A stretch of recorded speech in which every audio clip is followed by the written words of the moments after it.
Daripada hujung dunia ke hujung dunia, apa makanan yang tidak ada pada negara kita? Semuanya. Tuan-tuan pergi saja dekat tengah-tengah bandar Kuala Lumpur tu, tawaf 7 kali, pasti jumpa makanan yang tuan-tuan nak. Tawaf 7 kali. 1, 2, 3, 4, 5, 6, 7 mesti jumpa. Apa sekalipun makanan. Ni dia tuan-tuan. Musibah besar yang berlaku pada negara kita yang dipanggil syurga makanan tadi tuan-tuan. Bila keluar sarapan pagi tuan-tuan, kita tengok meja daripada hujung ke hujung, Allahu Akbar, tabarakallah, sarapan pagi saja berpuluh-puluh menu.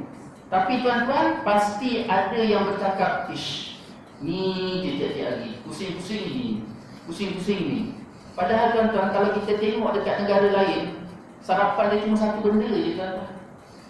Roti, roti, roti, roti, roti, roti.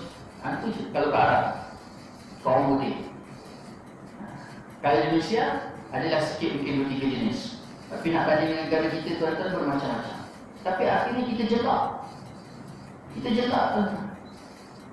Sampaikan tahap kalau pergi sarapan tuan-tuan kita minta dengan orang yang ambil order tu, ada tak makanan selain daripada makanan yang ada? Ada. Ini musibah besar tuan-tuan yang berlaku pada negara kita. Negara kita sampaikan tahap kita dah tak tahu nak makan apa kerana terlalu mewahnya makanan. Ini tuan-tuan, Allah tak letakkan rasa jelak, rasa jemu. Sebabnya cantik tersebut akhirnya jemu. Jangan kahwin kerana cantik, jangan kahwin kerana handsome. Tetapi Nabi kata kahwinlah kerana agama. Kerana agama itulah yang menjaga hati seseorang, rasa jemu. Yang menjaga jemu tersebut adalah agama. Jadi bila kita rasa ish, peliklah, kan? Macam mana lah boleh terkahwin tak betul kataan terkahwin. Macam mana lah boleh terkahwin dengan abang hitam kelat ni? Gitu. Tapi disebabkan ada agama ni jodoh, ini yang terbaik. Kalau aku kahwin dengan abang handsome hari tu, mungkin aku tak dapat anak macam ni. Mungkin aku macam ni, mungkin aku begitu, mungkin aku begini. Tapi alhamdulillah dengan izin Allah, pilihan Allah yang terbaik, walaupun di hitam pelat, tetapi kehidupan aku tenang dan bahagia. Sebab apa? Sebab hatinya dijaga dan dipelihara dengan agama, pemahaman agama yang baik. Hadirin hadirat, muslimin muslimat yang dirahmati oleh Allah Subhanahu wa taala. Demikian pula Nabi SAW telah menunjuk para wali wanita yang dipinang itu supaya memilih peminang yang mempunyai agama dan akhlak yang mulia, agar dia dapat menjalankan tugas yang sepenuhnya terhadap pemeliharaan keluarga, memikul semua hak suami isteri, memelihara dan mendidik anak-anak cemburu di atas kehormatan diri, dan menjamin semua keperluan rumah tangga dengan mengeluarkan perbelanjaan yang cukup. At-Tirmizi telah meriwayatkan daripada Rasulullah sallallahu alaihi wasallam bahawasanya baginda sallallahu alaihi wasallam bersabda, "Idza ja'akum man tardawna dinahu wa khuluquhu fazawwijuhu, illa taf'alu takun fitnatun fil ard wa fasadun 'aridun." Apabila datang kepada kamu peminang yang engkau puas hati dengan agamanya dan kelakuannya, maka kahwinkanlah dia. Jika tidak kamu lakukan, akan berlaku fitnah di atas muka bumi dan kerosakan yang berpanjangan. Ini tuan-tuan, peringatan daripada Rasulullah sallallahu alaihi wasallam. Ada anak perempuan tuan-tuan datang orang Minang, tengok. Kalau yang datang tadi orang agama, tuan-tuan lepaskan, kahwinkan dia, Nabi kata. Bila datang tu betul-betul orang agama, orang pahamannya baik, tuan-tuan, pahaman terhadap agama tersebut baik, muamalah adab akhlaknya baik, tuan-tuan, kahwinkan anak tadi. Kerana apa Nabi sebut, bila tiga mana kita tahan, kita tidak kahwinkan tuan-tuan, di situ akan berlaku fitnah di atas muka bumi Allah Subhanahu wa taala. Ini tuan-tuan. Apa maksudnya tuan-tuan?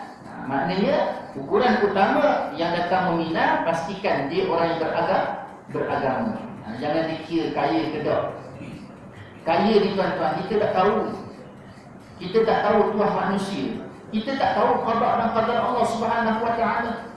Mungkin disebabkan pinangan ataupun disebabkan hubungan yang baik berlandaskan agama Allah Subhanahu wa taala, Di situ ada keberkatan. Di situ ada keberkatan. Kita ambil benda mudah lah tuan-tuan. Perkara yang paling mudah pada diri kita.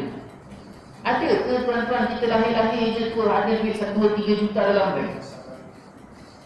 Ada. Lahir-lahir dah ada dalam akaun 2, 3 juta. Tak ada tuan-tuan orang lahir pakai baju, tak ada. Lahir-lahir telanjang. Lepas tu mulalah mak kita pakai, bukan mak kita pun, nurse pakaikan bedung. Tu pakai bedung. Lepas tu barulah pakai baju cantik sikit, ada stok kepala, ada sarung tangan, Allahu Akbar, tabarakallah. Kemudian naik sikit, itu pun disebabkan ayah kita susah tuan-tuan. Ada simpanan tak? Tak ada simpanan pun. Begitu juga sampai kita nak kahwin dulu tuan-tuan. Ni cerita mak ayah ni. Ni cerita mak ayah. Sebab mak ayah yang menentukan siapa menantu dia. Yang duk sibuk, ukur yang awak nak kahwin dengan anak saya ni, awak kerja apa? Selalu bertanya kan? Anak ni kerja apa? Kerja government ke dok? Kan? Kerja government ke dok? Kalau kerja government susah lah. Esok siapa nak bagi makan nak? Kalau anak pakcik bersalin besok, kan susah nak bersalin kat mana? Dia lupa yang dia dulu pun bersalin kat rumah. Kita nak kahwin tu tuan-tuan. Bila nak kahwin, mak kita tanya apa tuan-tuan? Yang kau dah sibuk nak kahwin tu, dia kata, kau nak bagi anak dara orang makan apa? Makan pasir. Kita dulu tuan-tuan. Kita dulu. Tapi alhamdulillah tuan-tuan, kahwin-kahwin dapat makan pakai kapcai 70. Tak lama tu elok sikit pakai yang sport. Dapat anak satu tuan-tuan pakai kancil. Allahu Akbar, tabarakallah. Masuk anak dua pula tuan-tuan pakai suara aerobik. Masuk anak ketiga tuan-tuan pakai abang saya. Saya tak cerita orang, cerita saya ni.